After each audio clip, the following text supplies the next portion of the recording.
नमस्कार. मधुबन गार्डनमध्ये स्वागत.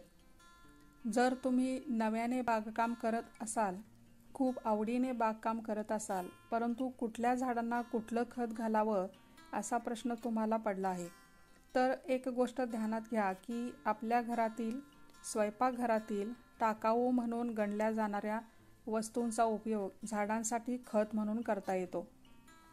होय, प्लॅस्टिक, लोखंड, काच आणि खरकटे अन्न सोडून इतर बऱ्याच गोष्टींचा उपयोग करून सेंद्रिय खत बनवता येतं.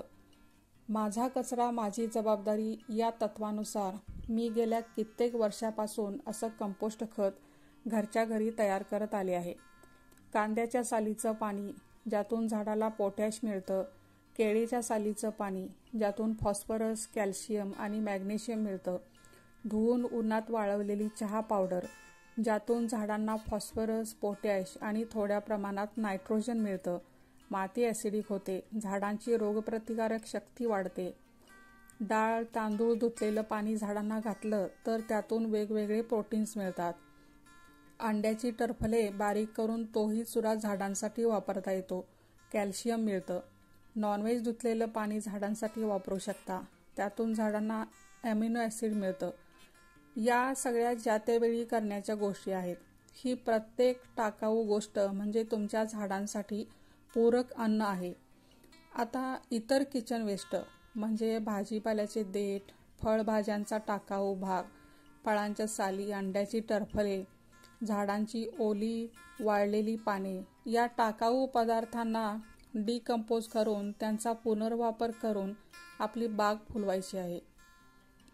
हे कंपोस्ट आपल्या बागेतील एखादा कोपरा, माठ, धान्याची, खतांची पोती, प्लास्टिकचे ड्रम, कुंडी यामध्ये करता येतं.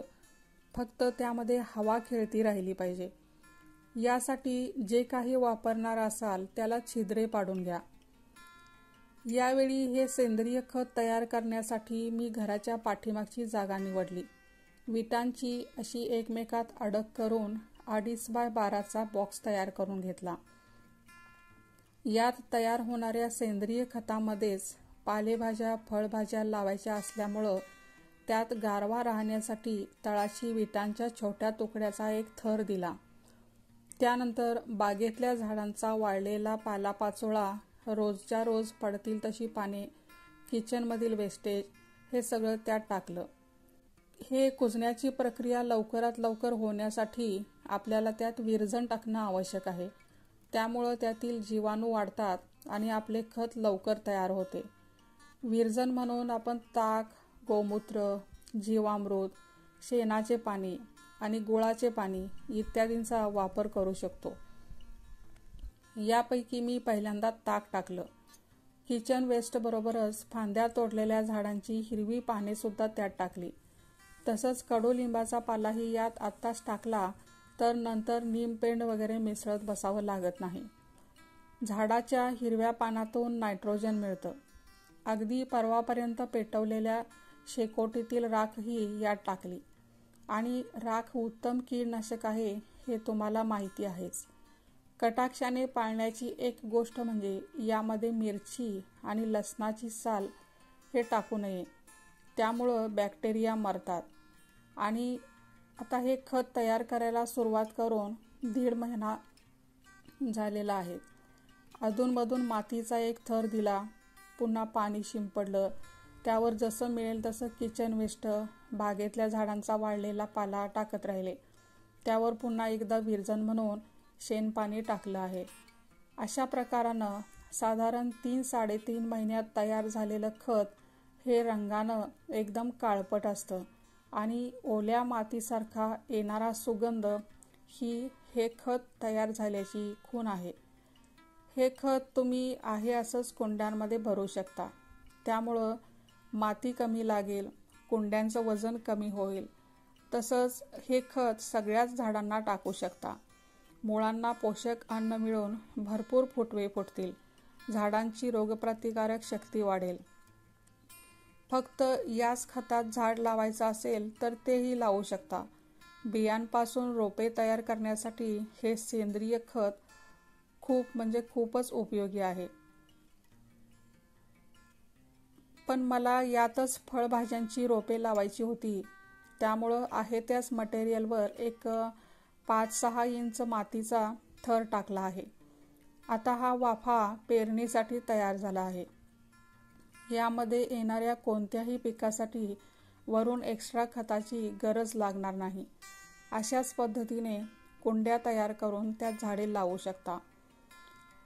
हे तर खरं काळं सोनं आहे. म्हणून तर म्हणते, कोणतीही गोष्ट निरुपयोगी म्हणून टाकून देण्याआधी अजून थोडासा विचार करावा. माहिती आवडल्यास लाईक. अरे हो, ते हे सांगायचं राहिलंच की. थांबा जरा, व्हिडिओ संपला नाही अजून. मला एक आनंदाची गोष्ट तुमच्याशी शेअर करायची आहे. आम्ही अशा पद्धतीनं घरच्या घरी कंपोस्ट खत तयार करून फुलझाडे, भाजीपाला, फळभाज्या पिकवतो. याबद्दल आमच्या गावच्या नगरपालिकेने माझी वसुंधरा या योजनेअंतर्गत, भूमी या तत्वाअंतर्गत पर्यावरण दूत म्हणून मला सन्मानित करून माझा उत्साह द्विगुणित केला. यासाठी कुरुंदवाड नगरपालिकेचे शतशः आभार. अशा प्रकारे आपण सहजपणे काम करत राहिलो तरी आपल्या कामाची प्रत्यक्ष अप्रत्यक्षपणे अशी दखल घेतली जाते, हे पाहून मला बरं वाटलं. यापुढील माझ्या व्हिडिओत पर्यावरण दूत या नात्याने काही व्हिडिओ असतील आणि ते आपणास आवडतील अशी आशा आहे. चला पुन्हा आपल्या व्हिडिओकडे येऊया. या चैत्र पालवीच्या काळात पानगळ होत असते. ती आपल्या बागेतील झाडांची असो किंवा सार्वजनिक ठिकाणच्या. अशी वाळलेली शक्य तितकी पाने गोळा करून साठवून ठेवा. त्यापासून उच्च दर्जाचं लीफ मोल्ड तयार होतं. ते कसं करायचं याचा व्हिडिओ मी लवकरच करणार आहे. त्यासाठी माझ्या चॅनलला सबस्क्राईब करा. व्हिडिओ आवडला असेल तर लाईक आणि कमेंट करा. धन्यवाद.